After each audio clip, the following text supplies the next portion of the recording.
حضرت ابن الجوزی رحمتullah علیہ فرماتے ہیں کہ ایک درویش تھے، حضرت ابو ہاشم ان کا نام تھا۔ کہتے ہیں بڑی مجبوری تھی، مجھے کہیں جانا تھا تو کشتی نہیں مل رہی تھی۔ اچانک ایک کشتی گزرنے لگی تو میں بھی سوار ہونے لگا تو ملاح نے مجھ سے کہا کہ یہ ایک صاحب بیٹھے ہیں، بڑے امیر ہیں، ساتھ ان کی کنیز ہے، انہوں نے مجھ سے بک کر لی ہے، ساری کی ساری کیا سالم کرا لیا، وہ ساری کی ساری بک کر لی ہے، تو میں تو کسی کو نہیں بٹھا سکتا۔ تو وہ جو صاحب بیٹھے تھے بڑے سیٹھ آدمی تھے، کہنے لگے میاں آپ کسی اور کشتی میں، جو ان کی کنیز تھی نا، وہ کہنے لگی چہرے سے کوئی نیک آدمی لگتا، چلو اتنی سواریوں کی جگہ ہے، کسی کونے خدرے میں بیٹھ جائے گا، ہمارا کیا جائے گا۔ کہا اچھا چلو آ جاؤ۔ کہتے میں کونے میں بیٹھ گیا، تھوڑا رستہ آگے گیا، انہوں نے کھانے کا سامان نکالا، مجھے بھی کھلایا، لیکن کھاتے کھاتے میری نظر پڑی تو اس میں تو شراب کے برتن بھی تھے معاذ۔ پھر اس شخص نے کھانا کھانے کے بعد اس کنیز سے کہا کہ مجھے معاذ اللہ گانا سناؤ۔ وہ گانے گانے لگی، یہ میری طرف متوجہ ہونے لگا، مجھے کہنے لگا سنو، میں نے کہا میں یہ نہیں سنتا۔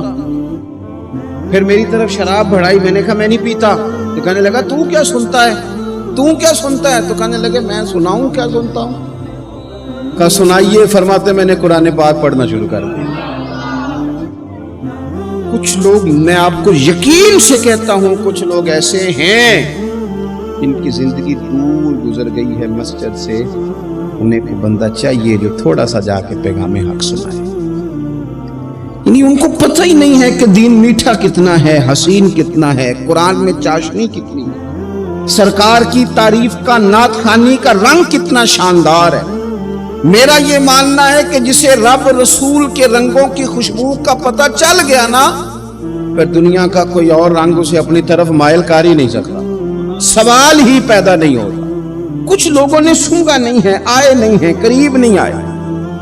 شیخ ابو ہاشم کہتے ہیں مجھے کہنے لگا سناؤ نا، امیر آدمی تھا، کبھی اس طرف گیا ہی نہیں تھا۔ ڈھیروں لوگ ہیں جو نہیں مسجد جاتے۔ الہاکم التکاثر حتی زرتم المقابر، اللہ فرماتے ہیں کہ تمہیں دولت کی ہرس نے اتنا عجیب الجھا دیا کہ قبروں تک پہنچ گئے تھے۔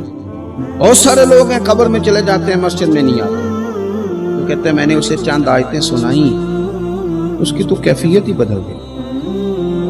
کہنے لگا مولانا زندگی بڑی گناہوں میں گزری ہے، اب توبہ کر لوں تو مالک معاف کر دے گا؟ کارنامے خطرناک ہیں، پیچھے رجسٹر کالا سیاہ، معافی ہو جائے گی۔ دولت بڑی تھی تو پھر ہم نے بھی شراب کباب شباب میں اڑا دی ساری، معاف کر دے گا؟ تو کہتے ہیں میں نے کہا ہو بندے کے آنے کی دیر ہے، اس کی رحمت تو فوراً ہی قبول کر لے گی۔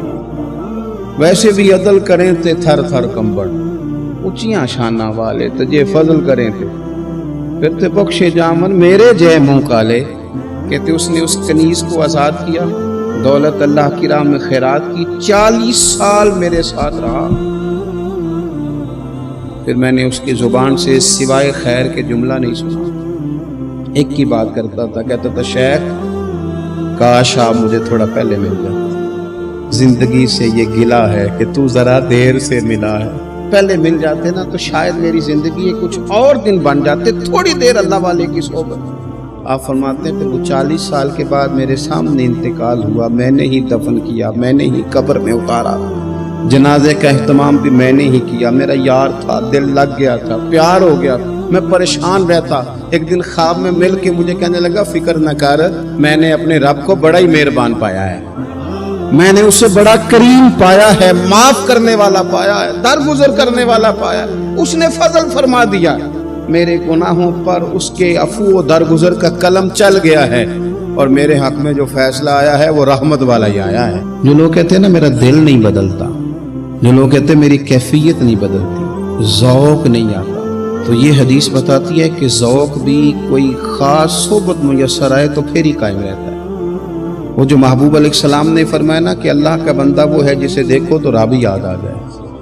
خاص لوگ ہوتے ہیں جن کی صحبت میں بیٹھنے سے انسان کا دل اللہ سے جڑتا ہے، رسول اللہ صلی اللہ علیہ وسلم سے جڑتا ہے، دین پر عمل کرنے کو طبیعت چاہتی۔ ایسے لوگوں کی صحبت کتنی مفید ہے وہ ہمیں اس حدیث سے عکس کرنا ہے۔ حضرت حنظلہ رضی اللہ تعالیٰ عنہ اور مرکز وفا اور اس امت کے ادب اور عشق میں استاد حضرت ابو بکر صدیق رضی اللہ تعالیٰ عنہ، یہ دونوں حضور کی بارگاہ میں گئے، انداز کا اختیار کیا، کہنے لگے یا رسول اللہ صلی اللہ علیہ وسلم، ہمارے دل کی تو کیفیات دو قسم کی ہیں۔ حضور جب ہم آپ کے پاس ہوتے ہیں نا، جنت اور دوزخ کا ذکر سنتے ہیں، ہمیں یوں لگتا ہے جنت اور دوزخ ہماری آنکھوں کے سامنے، دل کے اندر فوراً جذبات ابھر آتے ہیں کہ اب ہر خیر کا کام کرنا، اب جنت ہی کی طرف مائل ہونا ہے۔ ہماری قلبی کیفیات، ہماری باطنی کیفیت بدل جاتی ہے، نور نالا نور ہو جاتا ہے سارا کچھ۔ لیکن حضور جب ہم آپ کی بارگاہ سے اٹھ کے گھر جاتے ہیں، حال بچوں کے پاس جاتے ہیں، تو پھر وہ حال نہیں رہتا۔ یا رسول اللہ صلی اللہ علیہ وسلم یہ کیا ہے؟ تو محبوب نے کیا فرمایا؟ آپ یقین کریں، جو اہل طریقت اور تصوف ہے نا، یہاں ان کی روحیں مچل جاتی ہیں۔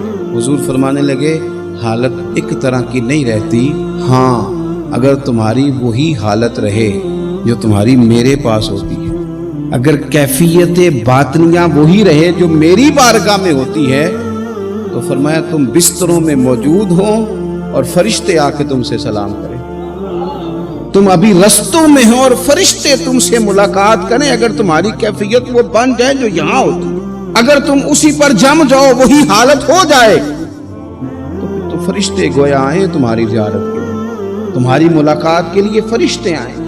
اگر کیفیات بدل جائیں کسی اللہ کے بندے کی بارگاہ میں بیٹھ کر، تو پھر اس کیفیت کو برقرار رکھنے کی کوشش کی جائے، اگرچہ حضور نے فرما دیا کہ کیفیات ایک جیسی نہیں رہتی، اور چلو میرے بھائی تھوڑی دیر کے لیے ہی صحیح، جتنی صحبت میسر آئے۔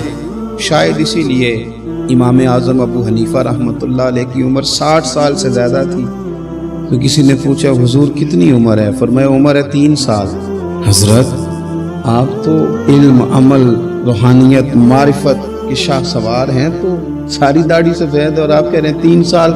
فرمانے لگے عمر وہی 3 سال ہے جو امام جعفر صادق کی خدمت میں گزر گئی، وہ کیفیات جو ان کی بارگاہ میں رہتی تھیں، وہ انداز جو ان کی بارگاہ میں رہتا تھا، جو ان کے پاس ہوتا تھا، وہ پھر کہیں اور میسر ہر مشکل دی کنجی یارو ہاتھ مرداں دے آئی، اور مرد نظر کرے جس ویلے، اوئے ہوئے مرد نظر کرے جس ویلے، مرد نظر کرے جس ویلے، پھر مشکل رہے نہ پائے۔ وہ جو کیفیات ہے نا اس وقت کی، کوئی رب کا بندہ ملے اور انسان اس کی صحبت میں بیٹھ کے اپنے رب کو یاد کرے، رسول کریم کی محبت میں مچلے، تو پھر وہ لمحے اتنے قیمتی ہیں کہ وہ زندگی سنوارنے کے لیے کافی ہو سکتے ہیں۔